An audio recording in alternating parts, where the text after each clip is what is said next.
یہ کوئی بچہ ضدی ہو بہت زیادہ روتا ہے، اس کا مکمل علاج میرے بھائیوں، کوئی بھی بچہ ضدی ہے روتا ہے، اس کا مکمل علاج یہ ہے کہ اس کے ماں باپ سب سے پہلے ضد کرنا چھوڑ دیں۔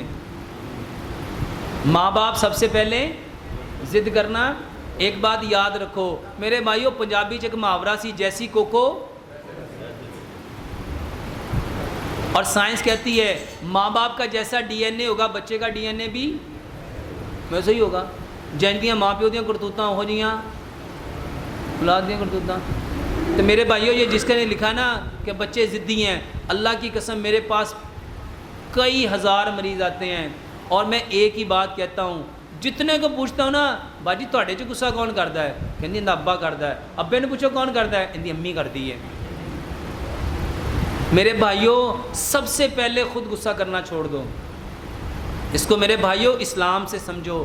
ایک صحابی نے نبی صلی اللہ علیہ وآلہ وسلم سے کہا، یا رسول اللہ صلی اللہ علیہ وسلم مجھے نصیحت کیجئے۔ آپ نے کیا نصیحت کی؟ لا تغضب، غصہ مت کر۔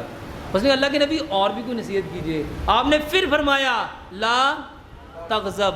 اس نے کہا اللہ کے نبی صلی اللہ علیہ وسلم یہ تو ٹھیک ہے غصہ نہ کرو، لیکن مجھے کوئی اور نصیحت بھی کیجئے۔ آپ صلی اللہ علیہ وآلہ وسلم نے تیسری بار بھی کیا فرمایا؟ لا تغضب، غصہ۔ میرے بھائیوں، جو غصہ نہیں کرے گا وہ کس کی بات مانے گا؟ کس کی بات مانے گا؟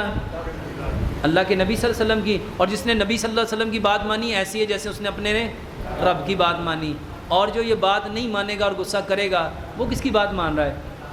تو جو شیطان کی بات مان رہا ہے اس کے گھر میں بھی کیا ہونا ہے؟ شیطانیت ہی ہونی ہے۔ تو میرے بھائیوں، بچوں کے ضد کا علاج کرنا چاہتے ہو تو میرے بھائیوں اور میری بہنوں، سب سے پہلے غصہ کرنا چھوڑ دو اور ماں باپ کے وضو اور غسل کے پانی سے غسل کرو۔